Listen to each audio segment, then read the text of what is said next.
Welcome to Clarington, Ontario, just outside of Toronto for the 2025 Canadian Karting Championship. We're at Mosport Karting Centre, where the best karters in Canada have come to do battle. Hello and welcome. I'm Dave Bradley. Along with me is Chad Webster, and Jess Trafford will be joining us very shortly. But Chad, Mosport Karting Centre is the place for this race to happen, and karters have been here for the better part of a week. They've been training, trying to perfect their craft in order to be crowned a Canadian champion. Absolutely. This is the big show. This is one of the biggest races of the year. This is where a couple of drivers break out the new chassis as well. Just for this race, it could punch your ticket to the Rotax Grand Finals in 2025. Let's talk about this facility a little bit. It's 1.5 kilometers. There's 12 turns, elevation changes. It's a lot of fun. Yeah, absolutely. The draft is very important here. Same with keeping right with everybody else on the track. You don't want to be losing any momentum down the hills, and you need to keep that momentum rolling out of the corners as well. Just remember, if you do get out of that draft, you could easily get shuffled further and further back as the day goes on. And with more on the track and the specifics, let's check in with Jess Trafford. Jess? Thanks, guys. One of the most unique facts about this track is definitely the elevation. It's unlike any other, and it certainly affects how you're going to attack this track. From your braking points to how you're going to set up a pass, get it right, and you'll call yourself a Canadian karting champion. So let's take a look at this 1.5 kilometer Mosport Karting Centre. We have 12 turns that make up this layout, and like Jess said, we are going to deal with a cool uphill climb followed by a downward descent. Passing zones here include turns 5, 6, and 7, and the left-right combo at the east side of the facility. But we have lots of karting to bring you here on TSN, now Canada's home for karting. You're watching the Canadian Karting Championship. The first installment of the Canadian Karting Championship from the Mosport Karting Centre is brought to you by Chevrolet Canada. By FEL Drives, we create memorable experiences. By Ron Fellows Karting, fostering the development of young racers. And by FAF, for the love of the road. So we do have a packed schedule to get to, so here are some of the highlights, and the first one we're going to show you is Rotax Max Junior. As you can see, at the start, Leonardo Serra Valley gets clear of Cole Medeiros. There was a lot of battles going on through this race. Jackson Morley making an early dive bomb for the lead in the chicane. He takes away the race lead, but he was far from getting away. Cole Medeiros making one of the best passes of the weekend around the outside in the chicane. A little bit of argy-bargy getting into Jackson Morley. There you can see every single, just as we talked about as well, kind of getting shuffled out. And this was coming through in the last couple of laps. Lots of battles going on. Unfortunately for Christian Papp, that was kind of the end of his bid for the win right there, getting on top of Jackson Morley with a handful of laps to go. And Leonardo Serra Valley making the pass for the lead. And I believe eventually the pass for the win there as well. Lots of excitement, though, in this one. Ages 12 to 15 are the drivers. The engine, a two-stroke Rotax-built mill, putting out 23 horsepower, and there you can see big celebration at the line. Great stuff from Leonardo Serra Valley as he held up the checkered flag for the first time as a Canadian karting champion. On to the next highlight is the Rotax DD2, and these ones, all senior drivers, and we say senior, but they're 16 plus. 2 speeds, so they do have a transmission, a paddle shift, and 34 horsepower. Again, a two-stroke Rotax-built engine. Fastest class of the entire weekend, and they definitely showed for it. Little alone for Luca Pernot as well. He had to start at the back due to being DQ'd in qualifying, so he had to fight his way through the field through the heat races. There's a great pass right there as Luca Nagy went to the inside of Charles Robin for the 4th position. The top 5 were right with each other for the majority of this race, and Anthony Martella then started going at it with Luca Nangi for the 3rd spot as they continued to fight it out. John-Luc Sabaglio was sticking closer and closer to the rear bumper of Luca Pernot, not letting him out of his sights at all in this race, Dave. And this race is one of the longer ones of the entire weekend at 22 laps, so it is very much like an endurance race for these karters. And there's Lucas Pernot in the 451, your Canadian champion in the Rotax DD2. As we go on to the first of the 4-stroke classes, and it's a 4-stroke Briggs and Stratton engine. These are senior heavy drivers, but This one was jam-packed with entertainment. Absolutely. There was no let off from the throttle right from the get-go. Owen McCarthy wasted no time trying to shuffle out Christopher Wakefield right there, as Treadwell also went around the outside with him. They swapped the lead countless times. As you can see right here, both teammates in the Coyote cars, Christopher McKeithen and Christopher Wakefield, got together, but they couldn't quite get ahead and dominate the race like they had in the heat races. Owen McCarthy would not stand for it as he took the lead right back, and it kept Jonathan Treadwell and Sebastian Day in the thick of the fight the entire time, and it just kept getting more and more wild until, unfortunately, with all the close racing, something had to come to blows. And right here, McKeithen almost gets into McCarthy as he took the lead back, but once again, Owen McCarthy was not set of sitting in second, and Jonathan Treadwell followed him right through. This was the three of them for a little bit of a while, but then as more chaos ensued, the more things picked up. Well, that's the thing, and this is one of those classes, and there's the chaos you talked about as the driver goes and backs it into the tire wall. He's okay, which is a good news, but again, it allowed the rest of the field to close right up. As you can see right here, Wilfred Chu took advantage of this moment, took the lead, which a lot of people thought may have been the pass for the win right there. The crowd absolutely went wild for him. He took the lead, but unfortunately it didn't really last long. Anthony Cazeta then took the lead over in the later stages of the race with a bit of help from Christopher McKeithen, and then you can see how much it closed the entire field up right on the front straightaway. Christopher McKeithen makes the move for the lead, puts two wheels in the grass, but keeps his foot in it and makes the pass stick for the race lead regardless. Great stuff from McKeithen, showing zero fear as it just clustered all right behind them. And there you can see Wakefield does come across the start-finish line, or Christopher McKeithen, I should say, does come across the start-finish line as your winner. However, a drop-down penalty, so that's the nose of the kart. If you hit somebody with too much force, the nose droops down, and Anthony Caseta is crowned your Canadian champion. As we move into the Rok GP Junior, and again, this is a two-stroke kart. You can see the water cooler to the left of the driver. You can hear the high RPMs, but the Rok GP Junior is ages 12 to 15. Again, the karts and driver weigh about 310 pounds. A lot of drivers pulling double duty in a bunch of different categories this week. And there you can see Declan Yanarin pulling another trademark great late dive bomb move to the inside there of Christian Papp. There was our Rotax Junior winner, Leonardo Saravalli, battling it out with Christian Papp and Quinn Tires. Up front, Cole Medeiros looked like he had this one made, but he also had a bit of pressure coming at him as well from Roman Doria. Quinn Tires wasn't wasting any time as well. Him and Christian Papp had some great battles in this race, going back and forth on each other. I lost count of how many shoulder checks we had in this race as well.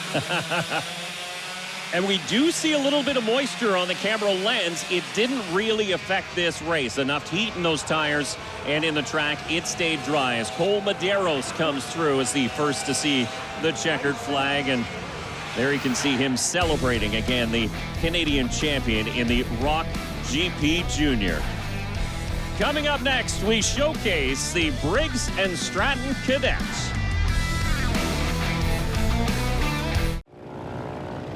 And welcome back to Mosport Karting Centre and the Canadian Karting Championship here on TSN as we bring you the showcase of the Briggs and Stratton Cadet class. And again, this is a class made up of some of the younger drivers we're going to see with ages 8 to 10 years old, and the kart and driver weighs about 235 pounds. And it's Tristan Francisco and Ricky Ramden who led the way off the front row. It was a great start from Tristan Francisco. He did not want to give up the lead in this race, and that was quite pivotal in where he ended up at the end of the day as well. As you can see, some great camera shots here with the onboards. But Francisco did a great job of controlling the race, but a great shout out there to Yusuf Addy in the 63. He had to start at the back. By the halfway point of the first lap, he was already up to 9th position from the 21st starting spot.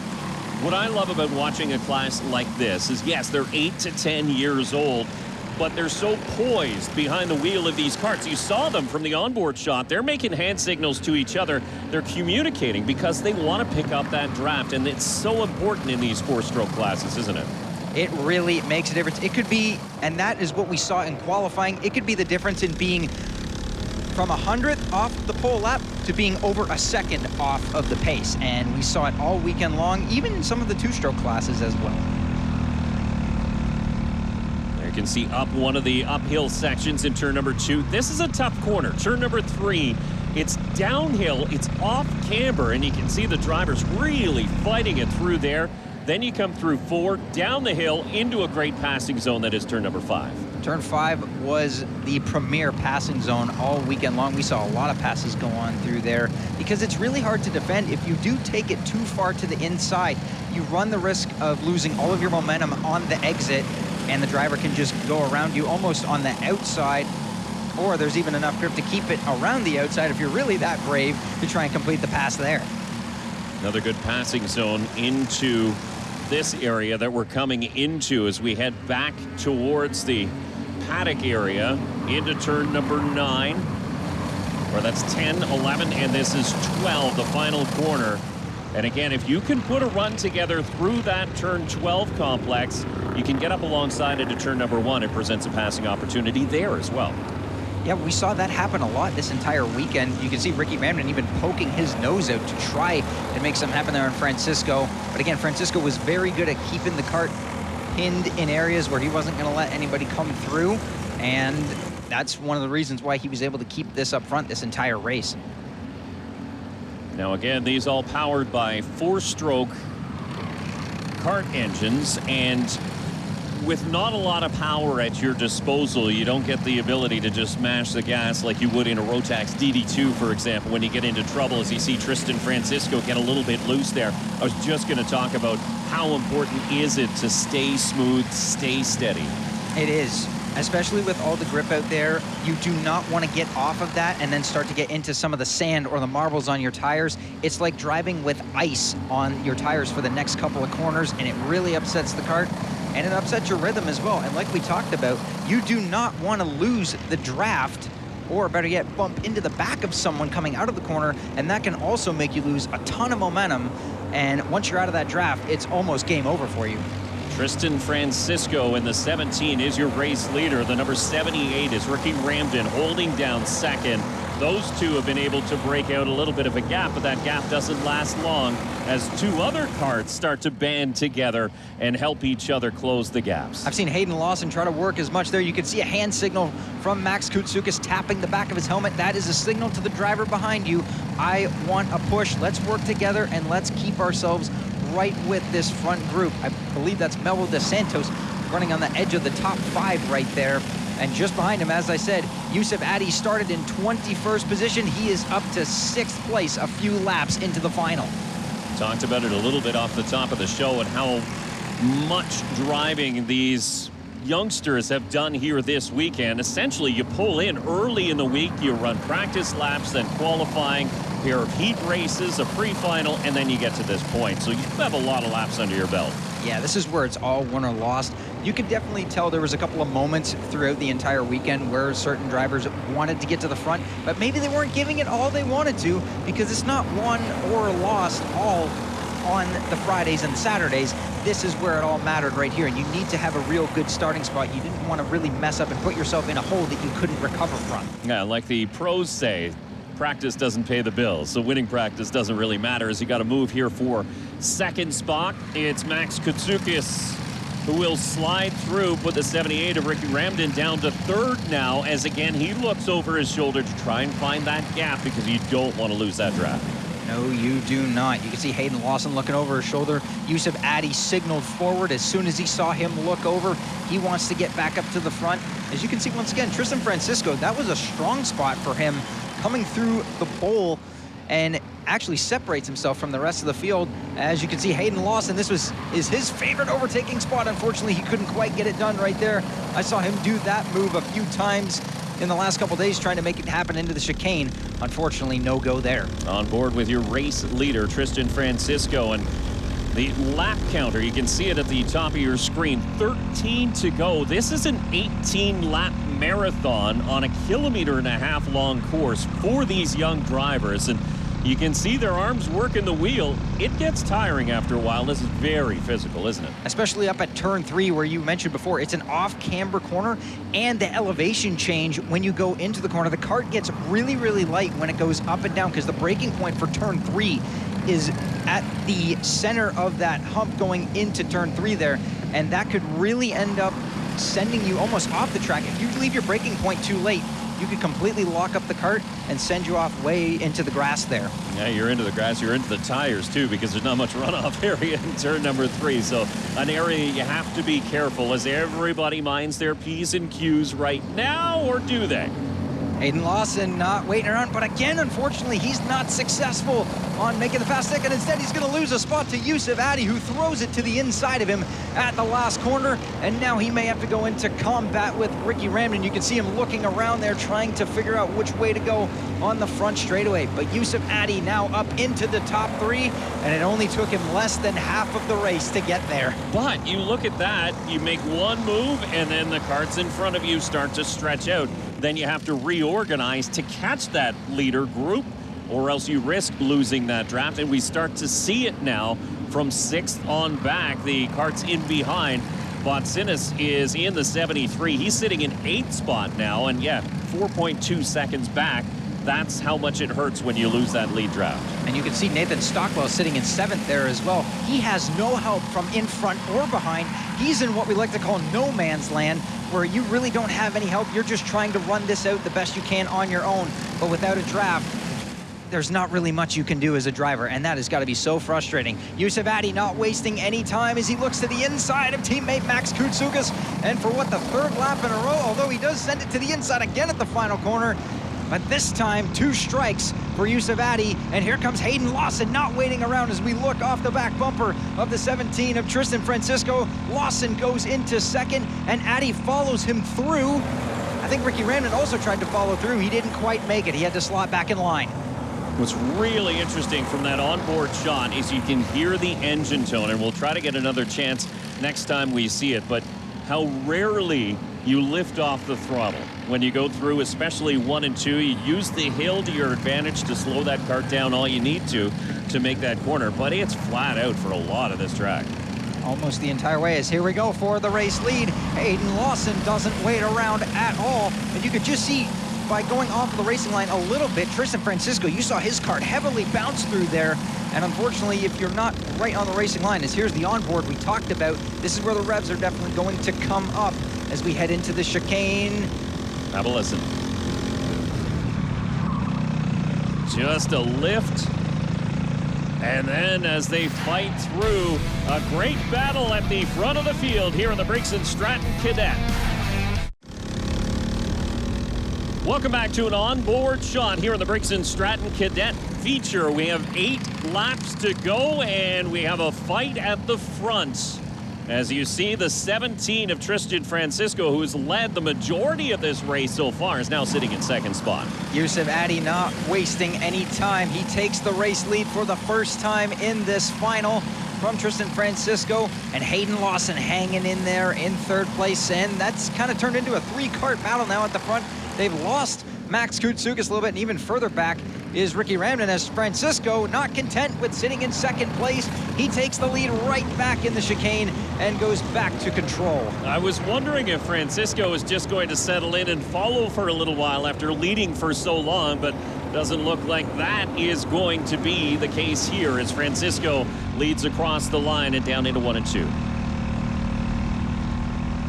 Heading up into turn 3, and there's that bit of a bump going into 3. Wow, you can see Yusuf Addy gets really unsettled right there, and Francisco able to just by being a bit smoother, able to pull away. But there's the draft effect right there, pulling right back up to the rear bumper and getting there a little bit before the braking zone, heading back into turn 5. It's just like a Daytona in NASCAR. You can see it just suck the car up behind you.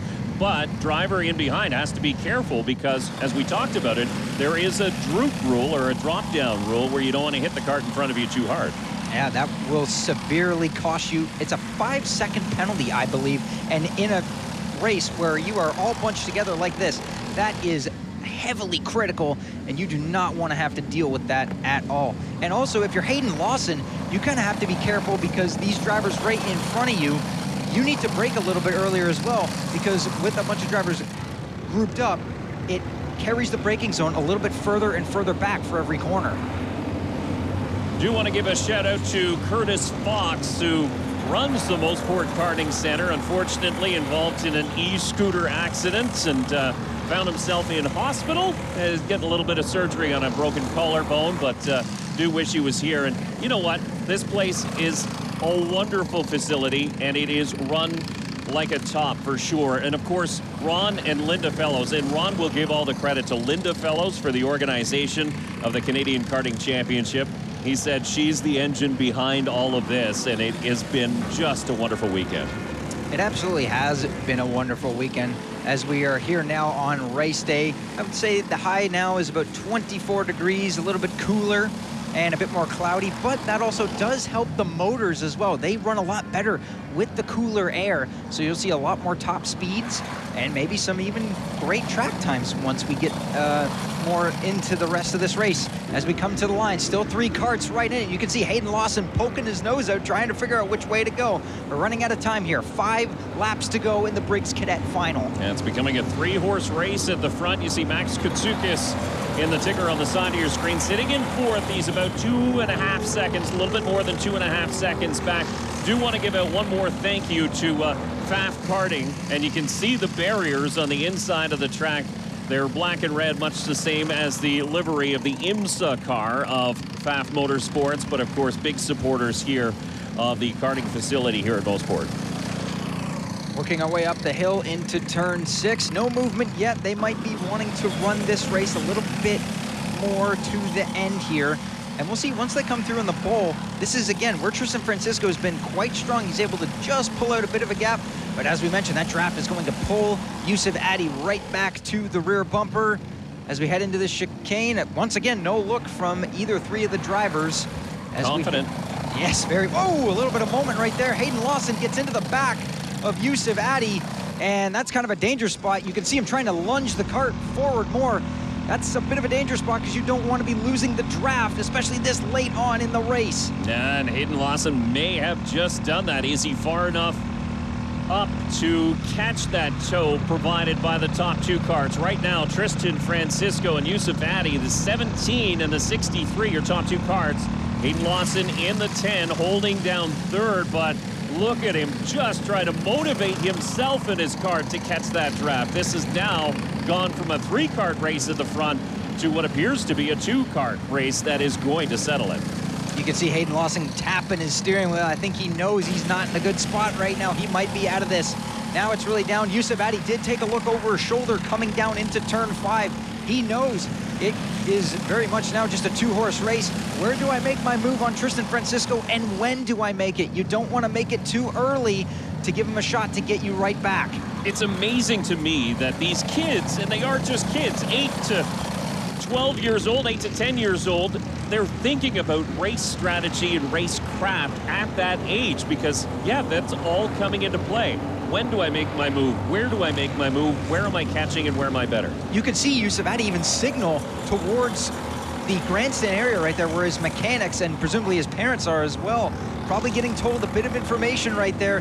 He did signal to them, so we might be seeing something in the coming few laps here from Yusuf Addy. He takes another big look over his shoulder, and Francisco kind of realizes that as well. You saw him just dip down to the inside just to make sure Yusuf didn't try to go to the inside of him there. Well, I think that's what Yusuf Addy was doing, was checking to see how far back that Hayden Lawson was, and can I comfortably attempt to pass without losing too much and get freight trained. So he knows he has nobody behind him. This is just going to come down between these 2, and there will be 2 to go the next time they cross the stripe. And we mentioned about how much time you lose when you battle. You battle too much here, this could bring Hayden Lawson right back into it if they even so much as get into each other a little bit, give Lawson a bit more of the sniff of the draft, and all of a sudden he's back in it. 2 laps to go now as we hit the line, and Yusuf Addy continues to just still push. He hasn't really thrown his hand at him yet, but I'm sensing a move coming here. He didn't come from 21st to 2nd by just sitting back and riding. Right now, he's just happy to follow in the tire tracks of your race leader. Tristan Francisco in the 17. Yusuf Addy in the 63 holding down second. It was 8/100ths of a second at the stripe that time. By here's the pass for the lead into turn number 5. And there's the hand dealt. Yusuf Addy goes to the race lead. Tristan Francisco peeking to the inside. Is he going to take it right back? Yes, he is. He does not want to play second fiddle and goes right back to the race lead here. And I don't think that's helped Hayden Lawson at all. He hasn't gained anything. Now 1.4 seconds back. It really is a two-horse race. But Francisco back to the race lead. Now what can Yusuf Addy do? We head into the chicane. He's peaking. There's enough room down there. Can he outbrake Francisco? No, he can't. He has the door slammed in his face. As we come down to the line, bell lap, 1 lap to go. Who wins the Briggs Cadet final? Yusuf Addy took a peek out of that draft on the front straightaway. It might have just been him checking over his shoulder. Goes to the inside turn number 1. Puts him on the outside at turn 2. This is an opportunity. If he forces the issue, he's not going to. Turn number 3, he'll follow along. So watch down the hill into turn number 5. That's going to be the best opportunity for the driver, the 63, and the 17 knows it. Francisco's covering it off going into turn 5. He knows he can't leave the door open on the brakes. Yusuf Addy cuts it back. Side by side, they're even. Addy is now a nose ahead. He's to the front bumper. Can he hold it? No, he can't. Francisco sends it back on the inside in turn 6 and retakes the lead. Yusuf Addy was so close to getting cleared, and now it's going to be all about this run down to the chicane. And don't look now, Hayden Lawson's getting closer and closer. If they keep this up, maybe he's going to have a shot here. Down to the chicane for the final time. Addy poked out a little bit. He's trying to put a run together. He'll go to the outside in turn number 10. Not enough to make the move. They'll follow single file. One more opportunity in turn 12. Can't make it work. Across the line they go, and Tristan Francisco is going to win the Briggs and Stratton Cadets. Great drive from Tristan Francisco. Look at the celebration as he beats out Yusuf Addy by, I believe, 6/100ths of a second in a barn burner to the checkered flag. He played it his way. He did not want to give up the race lead at all, and it worked out for him in the end. This is the beauty of four-stroke karting, and if you're seeing it for the first time, this is generally how the races play out. Lots of action, lots of tight pack racing, and lots of strategy at play, too. You can see it right there. There was the mistake that took Ricky Ramden out of a contention. One little bobble at the last corner. There was Hayden Lawson getting into the back of Yusuf Addy, which separated himself from the front two. And this was the run up into turn 6 for the final time. Let's send it down to Jess, who is standing by with our winner. Tristan Francisco, congratulations. You are a 2025 Canadian Karting Champion. How does it feel? Very good. That's awesome. Did you have a fun race out there? Yes. Awesome. Is there anybody you would like to thank today? I like to thank my mom, my dad, my coaches, and then everybody that supports me. Thank you so much. You ran a fantastic race. Congratulations. Again, you can see them in the cart and they drive like they're adults, and then you see them out and man, so young, but so much potential here. Tristan Francisco takes the win as we take a look at the top 10. Yusuf Addy comes all the way from 21st to 2nd place. Hayden Lawson has to settle for 3rd. That'll round out your podium spots as it turned really into a 3-kart race about halfway through the race. And there's the rest of the field coming through. 21 karts take the start. When we return, the heavy hitters on deck. The Rotax Max Seniors will be out for their feature. You're watching the Canadian Karting Championships. And we are preparing for the start of the Rotax Max Senior here at the Mosport Karting Centre for the Canadian Karting Championship. I'm Dave Bradley. Joined with me is Chad Webster. Jess Trafford is pitside for us. And you can see how slowly this field comes through. And this is something that they have been told as Ryan Maxwell leads them off of pole. But they can't jump. They have to bring it down at a slow pace. Make sure the field is all on the straightaway. And then Maxwell goes and sets them loose as we see the green flag. So again, this is an extended feature here in the Rotax Max Senior. 22 laps the race distance. And earlier, I had a chance to catch up with a successful Ron Fellows karting alumni. We're with Patrick Woodstoth, and Patrick, you graduated from karting, have been racing cars for several years. What's it like to be back here in the paddock? It's great to be back, with my old team, Prime Power team. It's just been an amazing experience getting back in the kart, racing some old competitors and just having a good time. How important was karting to you when you started your racing career, and how much do you use the basics that you learned in karting every day? Karting was one of the most important things for me. I remember as a kid starting with my grandfather, and I raced karts for probably 10 years before ever driving a race car. And I think probably the most important thing that's helped me a ton, learning lots of great skills and racecraft that's helped me later on. And if somebody was sitting watching this and wanted to get involved in racing and karting, what would you say? Go to the track. Hop in a kart, have some fun, and you never know where it will take you. Patrick Woodstoth currently sitting in 6th spot in the 327, but he brings out some very good points. This is the starting point for a lot of professional racers, isn't it? Yeah, it absolutely is. We've seen Connor Zilic come up through this program as well. He now has a full-time ride in the NASCAR Xfinity Series, racing for Dale Earnhardt Jr. in the 880s. Had a great, successful season, multiple wins, your championship leader. He's by far been looking the best and our championship favorite coming into the later parts of the year. Yeah, and you can look through many different disciplines of motorsport, whether it's open wheel, sports cars, really anything you want to look at. And many of the drivers have started right here in karting. And look at the lead that Ryan Maxwell has been able to build up after only a couple of laps here on the Rotax Max Senior. And we should mention that the Rotax Max Senior made up of drivers 16 years and older. The karts make about 30 horsepower. They're all two-stroke. That's why they sound like bumblebees. And together, kart and driver, they weigh about 360 pounds. They are absolutely going at it right now behind Maxwell. That's Joshua Sumbalis taking back 2nd place. He's got help from teammate Major Makovskis. That's Antoine Lemieux trying to make the outside work.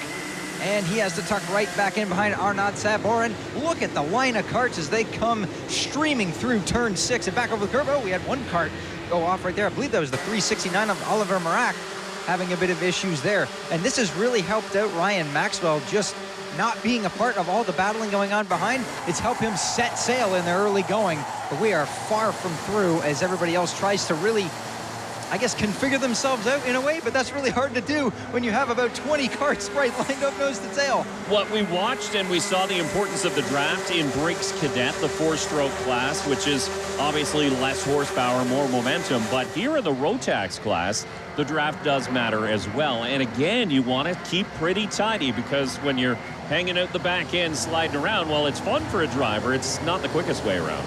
Unfortunately, no. And you can lose a lot of momentum, again, if you're off the racing line or you're battling it out with another driver. Case in point, we look at the race lead, 2.1 seconds for Ryan Maxwell right now, with everything else going on behind him. So there's your leader. There's 2nd place. So we say 2.1 seconds. It gives you an idea visually of how much farther ahead Ryan Maxwell sits, as now we have 3 teammates lined up all nose to tail giving chase. It's an REM 1, 2, 3, 4 with Maxwell leading, Sumbalis in 2nd, Makovskis 3rd, and now Antoine Lemieux moves up and into 4th place, up ahead of Timothy Pernod in the 351.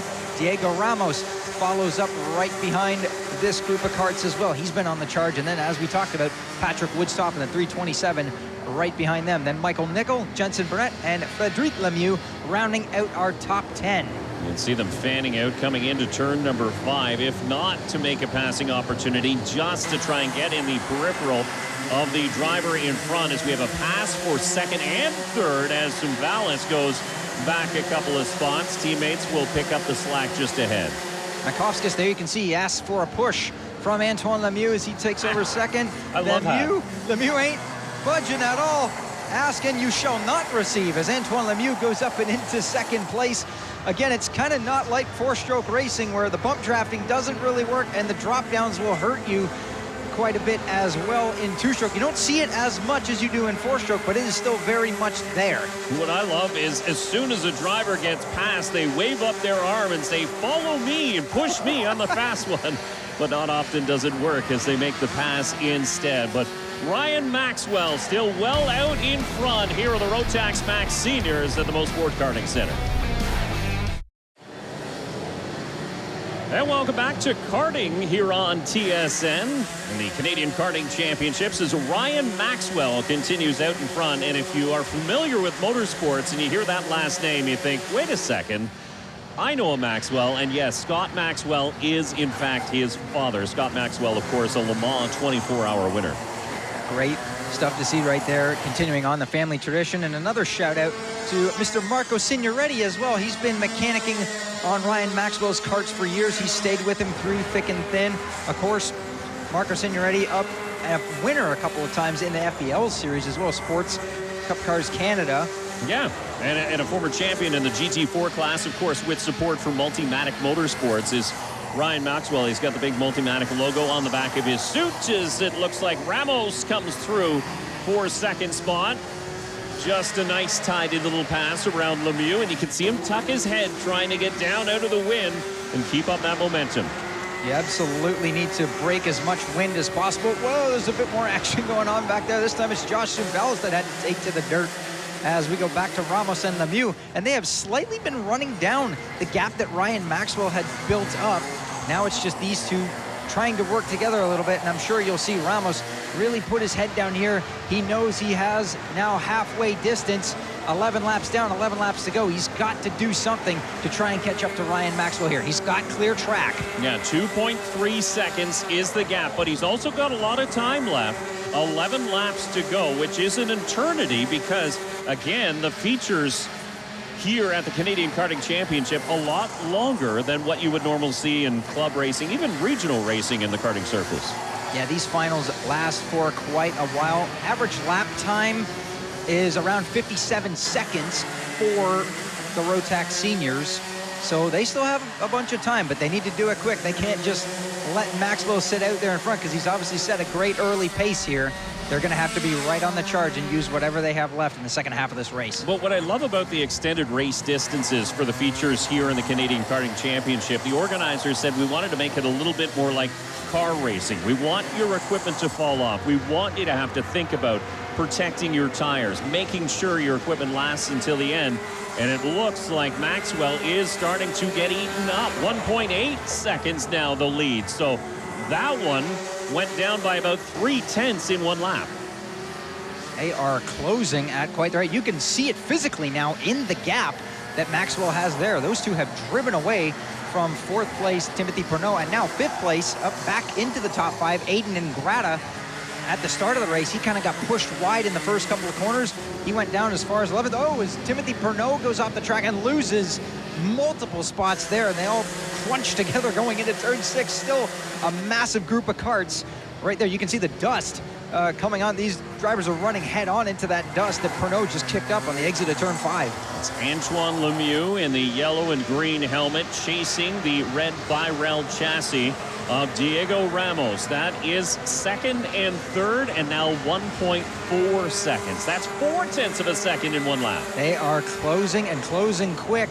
We thought it would take the entire rest of the race to get there. It's been 2 laps, and they've closed a borderline second on race leader Ryan Maxwell. Watch Maxwell. He's not falling off as far as the kart handling goes. It's still braking pretty straight, still coming off the corners fairly straight. It's just these two have linked up, and man, are they hammering out some quick laps. And I will say, from a driver's perspective as well, it almost just goes into your mindset. If you are the chaser, you have someone to chase down, it just makes you that little bit faster because you have that motivation and the intensity to try to go after the driver in front of you, especially when it's for the race lead in the Canadian Karting Championship. That's much more tempting than, say, if it was only for second or third. It's like a carrot at the end of the stick, and right now Diego Ramos and Antoine Lemieux are trying to get that carrot. That is Ryan Maxwell, but Maxwell still has a 1.3 second lead, so they didn't catch him that much, just a tenth that lap. Not very much at all, but he's trying to keep his head down as much as he can. Maxwell's been out in front since the drop of the green, and that's where he sits right now. And welcome back to the Canadian Karting Championship here at Mosport Karting Centre. 4.5 laps to go, and the lead has evaporated at the front. Diego Ramos has now caught Ryan Maxwell at the front, and he's brought along Antoine Lemieux with him. Unbelievable. We thought that lead would be way too insurmountable, with 4 laps to go, and Ramos and Lemieux are there, and they have time to try and make a move here. It's not like they're completely running out of racetrack like it's the last lap. They have a few laps to try and pick out where they're going to make a move. You can see Maxwell already starting to fade to the inside a little bit and not giving them any lane if there was any shot of a move a little bit further back right there for Ramos, but still, he is going to have to start playing the defense game. Watch the body language of Ryan Maxwell. For the first time in this entire race distance, he's had to start thinking about what he's doing as far as tucking in behind that steering wheel, making himself small, trying to gain the aerodynamic advantage, because now he's come under pressure for the first time in this 22-lap race. And you know, as a driver, it does sort of bring up your anxiety as well, because you can see Maxwell tuck his head down on the front straight right there. He knows Ramos is there. He can hear him right behind him.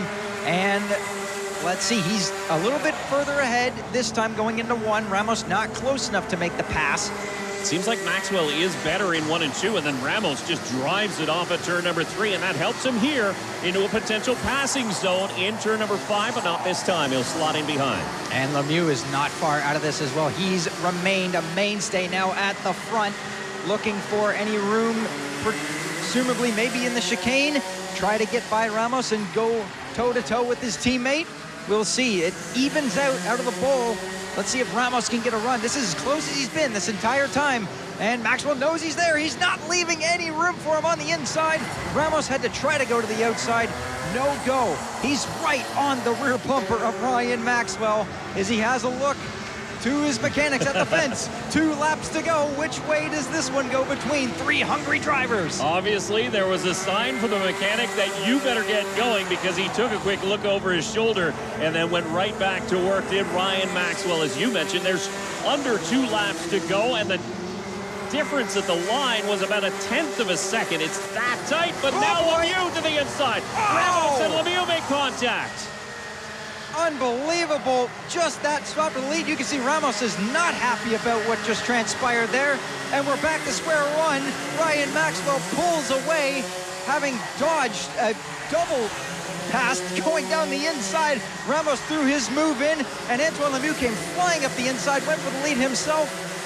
He and Ramos got together, and that puts Maxwell back in the lead of the race, and that might be checkmate now for Ryan Maxwell. He's got 1 lap to go and enough room to where he doesn't have to defend.